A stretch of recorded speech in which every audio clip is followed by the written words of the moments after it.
சிவாய நமஹ. அடியாருக்கு அடியேன் சந்தோஷ் திருமேனி சிவாச்சாரியார்.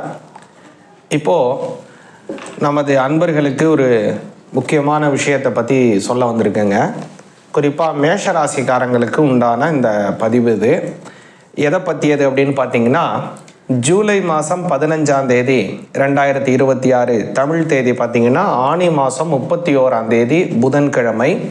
அன்றைய தினம் சனி பகவான் தன்னுடைய இயல்பிலிருந்து மாறி வக்கரம் அடைகிறார்.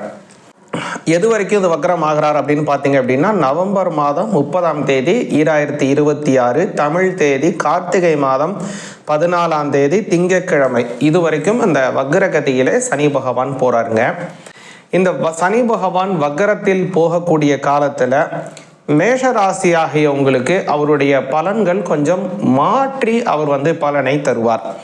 பொதுவாக ஒரு சனி பகவான் அப்படின்னு நம்ம எடுத்துக்கிட்டோம் அப்படின்னு வச்சுங்களேன், ஒவ்வொரு இயல்பிலையும் அவருடைய தன்மை ஒவ்வொரு விதமாக இருக்கும். முக்கியமாக பார்த்தீங்க அப்படின்னா, நேர்கதியில் சொல்லும்போது அவர் ஒரு கெடு பலனை உங்களுக்கு தரார் அப்படின்னு வச்சுங்களேன். வக்ரகதியிலே அவர் செல்லும்போது அந்த பலனை வேறு விதமாக நல்ல பலனாக மாற்றி தருவார். ஒரு சில சமயத்தில் ஒரு சில சமயம் பார்த்தீங்கன்னா கெடுபலனை அதிக கெடுபலனாக தருவார். ஒரு சில சமயம் பார்த்தீங்க அப்படின்னா அவர் கொடுக்கக்கூடிய பலனை அப்படியே மாற்றி, அதாவது நல்ல பலனை கொடுத்து கொண்டு இருக்கக்கூடியவர் கெடு பலனை தருவதற்குன்னு மாறிடுவார், அல்லது நல்ல பலனை அதிக நல்ல பலனாக தருவார். இது மாதிரி அவருடைய இயல்பிலிருந்து மாற்றம் கொடுக்கக்கூடியது தான் இந்த வக்ரம் அப்படின்னு பேரு. அதுமாதிரி இந்த வக்ர காலத்தில் பார்த்தீங்கன்னா சற்றேறக்குறைய 4.5 மாத காலம் அவர் இந்த வக்ர கதியிலே போறாரு. மேஷராசிக்கு அவர் எந்த மாதிரியான பலன்கள் இந்த சமயத்தில் தரப்போறார் அப்படிங்கிறத கொஞ்சம் தெளிவாக பார்ப்போங்க. ராசிக்கு சனி பகவான் அப்படிங்கிறவரை பார்த்தீங்க அப்படின்னா, உங்களுடைய ராசியிலிருந்து சரியாக 10ஆம் பாவத்திற்கும் 11ஆம் பாவத்திற்கும் உடையவர் சனி பகவான். அது என்னங்க 10ஆம் பாவம் அப்படின்னா ஜீவனஸ்தானம் அப்படின்னு பேரு. ஆக ஒரு மேசராசியில பிறந்தவங்களுக்கு ஒரு ஜீவனம் அமையணும், அதாவது ஒரு நல்ல வேலை அமையணும், உத்தியோகத்தில் நல்ல உயர்வு அடையணும், அதுக்கெல்லாம் முக்கிய காரணகர்த்தாவாக இருக்கக்கூடியவர் யார் அப்படின்னா சனி பகவான் தான். அது மட்டும் இந்த 10ஆம் பாவத்தின் மூலமாக என்ன நன்மை அப்படின்னு பார்த்தீங்கன்னா, உங்க தந்தையாரினுடைய சொத்துக்கள் உங்களுக்கு சேருவதற்கும் இந்த 10ஆம் பாவம் தான் முக்கியமான ஒரு காரணம். அதே மாதிரி இன்னொரு நல்ல விஷயம் என்ன அப்படின்னு பார்த்தீங்க அப்படின்னா, உங்களுடைய வாழ்க்கை துணைவரினுடைய அவங்களுடைய குடும்பம் அவங்க மூலியமாக வரக்கூடியதான ஒரு சொத்துக்கள், அவங்களுக்குன்னு வாங்கக்கூடியதான ஒரு நகை ஆபரணங்கள், அவங்களுக்குன்னு வாங்கக்கூடிய சொத்துக்கள், அசையும் சொத்துக்கள், அசையா சொத்துக்கள் எல்லாமே இந்த 10ஆம் பாவத்தில் பார்த்தீங்கன்னா ரொம்ப ரொம்ப முக்கியமாக ஒரு பங்காக இருக்குங்க. அப்போ அந்த 10ஆம் பாவம்ங்கிறதுக்கும் அதிபதியாக சனி பகவான் மேசராசிக்கு வந்துடுறாரு. அதே மாதிரி பார்த்தீங்கன்னா 11ஆம் பாவத்திற்கும் சனி பகவான் காரணகர்த்தா. 11ஆம் பாவம் எல்லாருக்கும் தெரிஞ்சது தான் லாபஸ்தானம். இந்த லாபஸ்தானத்திற்கு உடையவராக இருக்கக்கூடியவர் சனி பகவான். இந்த லாபஸ்தானங்கிறது மட்டும் இல்லைங்க, நம்மளுடைய அபிலாஷைகளை பூர்த்தி செய்யக்கூடிய ஸ்தானம் அப்படிங்கிறதும் 11ஆம் பாவம். அது என்ன அப்படின்னா, மனதிற்கு ஒரு திருப்தி அப்படிங்கிற ஒரு விஷயத்தை கொடுக்கக்கூடியதுதான் 11ஆம் பாவம். திருப்திங்கிற ஒரு விஷயம்ங்கிறது எல்லாருக்கும் ரொம்ப எளிமையாக கிடைக்கக்கூடிய ஒரு விஷயமே கிடையாதுங்க. எதற்காக சொல்றேன் அப்படின்னா, கோடி கோடியா பணம் இருந்தாலும் கூட ஆனா அந்த மனசுல ஏதோ ஒரு விஷயத்துல அதிருப்தினால அந்த திருப்தியற்ற சூழ்நிலை மறுபடியும் வந்துட்டு இருக்கு. அதனாலதான் மறுபடியும் உழைக்கணும், மறுபடியும் ஏதாவது செய்யணும், இன்னும் பொருள் தேடணும் அப்படிங்கிற ஒரு ஆசை இருக்கலாம், அல்லது வெளியூர் பிரயாணத்துக்கு இருக்கலாம், அல்லது கோவிலுக்கு போகணுங்கிற ஒரு விஷயமாக இருக்கலாம், அல்லது இந்த குழந்தைகள் விஷயமாக நமக்கு ஏற்படக்கூடிய ஒரு விஷயமா ஒரு காரணியாக இருக்கலாம், அல்லது பேரன்கள் மூலமாக நமக்கு கொடுக்கக்கூடிய விஷயமாக இருக்கலாம். அதனால அந்த திருப்திங்கிற ஒரு விஷயம்ங்கிறது ஒரு பெரிய விஷயம். அதுக்காகத்தான் இன்றைய தினம் பார்த்தீங்கன்னா அவ்வளோ மக்கள் அவ்வளோ கோடி கோடியான பணங்களை செலவு செய்கிறாங்க. எதற்குன்னா அந்த திருப்திங்கிற ஒரு சின்ன வார்த்தைக்கு தான். ஆக இந்த 11ஆம் பாவத்தில் தான் அந்த திருப்திங்கிற ஒரு விஷயம் அமைங்கி இருக்கு. அப்போ அதற்கும் காரணகர்த்தாவாக இருக்கக்கூடியவர் சனி பகவான் தான். மேஷ ராசியாகிய உங்களுக்கு இவ்வளவு பெரிய முக்கியம் வாய்ந்த அந்த சனி பகவான் 12ஆம் பாவத்திலே இப்ப சென்று கொண்டிருக்கிறார். அதனால உங்களுக்கு 7.5 சனி நடந்து கொண்டிருக்கு. இதை பல தரம் நம்ம பார்த்துருக்கோம்.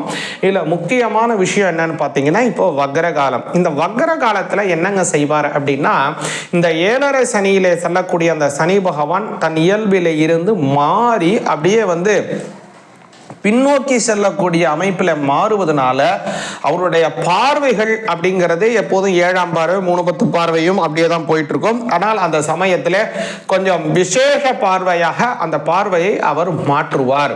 அந்த விசேஷ பார்வையாக மாற்றுவதனால என்ன நன்மைகள் அப்படிங்கிறத நீங்க நல்லா கவனிங்க. உங்களுடைய 7.5 சனியினால் ஏற்படக்கூடிய பெரிய உபாதைகள் கண்டிப்பாக குறையும்.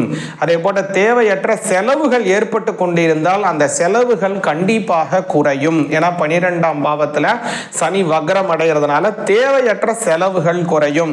அதே மாதிரி குடும்பத்தில் நல்ல செலவுகள் சுப செலவுகளும் ஏற்படும். 6ஆம் பாவத்தை வக்ர சனி பகவான் பார்க்கறதுனால குடும்பத்தில் அதிகமாக ஏதாவது கடனுக்கு அதிகமாக வட்டி கட்டிட்டு இருக்கீங்க, அல்லது வீட்டில் உங்களுடைய குடும்ப உறுப்பினர்களுக்கு அடிக்கடி சுகவீனம் ஏற்பட்டு அவங்களுக்கு வைத்திய செலவுகள் போயிட்டு இருக்கு. ஒரு பெரியபடியாக ஏதோ ஒரு ஆப்ரேஷன் பண்ணீங்க, அல்லது ஏதோ வைத்திய செலவு மாதம் எனக்கு வைத்திய செலவு ஏன் இவ்வளோ ஆகுதுன்னு தெரியல, ஆனால் ஆகிக்கிட்டே இருக்கு அப்படின்னு பலரும் சொல்லக்கூடியதை நம்ம பார்க்க முடியும் மேஷராசிக்காரங்க இப்போ உள்ள சமயத்தில். அதனால் இந்த மேஷராசிக்காரங்களுக்கு வைத்திய செலவுகள்ங்கிறது குறையும் இந்த சமயத்தில். அது ஒரு பெரிய நல்ல விஷயமா அமையுதுங்க. அடுத்ததா பாத்தீங்கன்னா சனி பகவான் அவர் 12ஆம் பாவத்துல 11ஆம் அதிபதியாக வக்ரம் அடைகிறதுனால லாபத்தின் மூலமாக பன்மடங்கு உயரும். அதாவது உங்களுக்கு புரியுற மாதிரி சொல்றேன், சுய தொழில் செய்யக்கூடியவங்க, அல்லது ஓன் பிசினஸ் பண்ணக்கூடியவங்க, அல்லது பார்ட் டைம் பிசினஸ் பண்ணக்கூடியவங்க, அல்லது கூட்டு தொழில்கள் செய்யக்கூடியவங்க, கூட்டு தொழிலா செய்யக்கூடியவங்களுக்கு அவங்க செய்யக்கூடிய அந்த தொழிலே லாபம் கொஞ்சம் அதிகமாகவே உயரும். கொஞ்சம் டக்குன்னு கொஞ்சமா கிராஜுவலா இல்லை, அதிகமாக படப்படன்னு கொஞ்சம் உயருவதற்கான வாய்ப்புகள் இருக்கு. இதுல நல்ல விஷயம் என்னன்னா லாபமும் உயர போகுது, உங்களுக்கு செய்யக்கூடிய செலவுகளும் குறையக்கூடிய வாய்ப்புகள் இந்த சமயத்தில் இருக்கு. அதனால இந்த சமயம் ரொம்ப ஒரு அற்புதமான காலமாக உள்ளது. கூடுதலான ஒரு நல்ல விஷயம் என்ன அப்படின்னு பார்த்தீங்கன்னா, சனி பகவான் 10ஆம் அதிபதி 3ஆம் பாவத்தில் செல்வதனால, அதாவது 10ஆம் அதிபதி 12ஆம் இடத்துல போறாரு. அந்த 10ஆம் பாவத்திற்கு 12ஆம் இடம்ங்கிறது 3ஆம் பாவம், புரியுதுங்களா? அப்போ அந்த 10ஆம் இடத்திலிருந்து 3ஆம் பாவத்திலிருந்து வக்ரம் அடைவதனால தொழில் ரீதியான மாற்றம் இருக்கும். 3ஆம் பாவம்ங்கிறது மாற்றத்தை குறிக்கக்கூடிய ஒரு அமைப்பு. அதாவது 10ஆம் இடத்திற்கு அது மாற்றம்ங்கிறதுனால ஜீவன மாற்றம் அப்படிங்கிறது ஏற்படும்.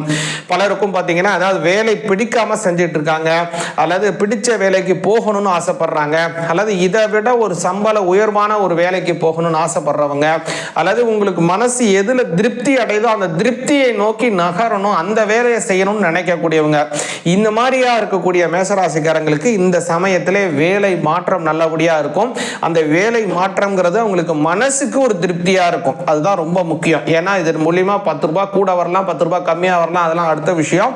ஆனா அந்த மனதிற்கு திருப்திங்கிறது ரொம்ப ரொம்ப முக்கியம். பல தடவை சொன்ன பாருங்க, அது மாதிரி அந்த திருப்தியான வேலை மாற்றம் உங்களுக்கு கிடைக்க போகுதுங்க. அதுதான் இப்போ உள்ள மேசராசிக்காரங்களுக்கு அற்புதமான ஒரு காலமாக அமையுது.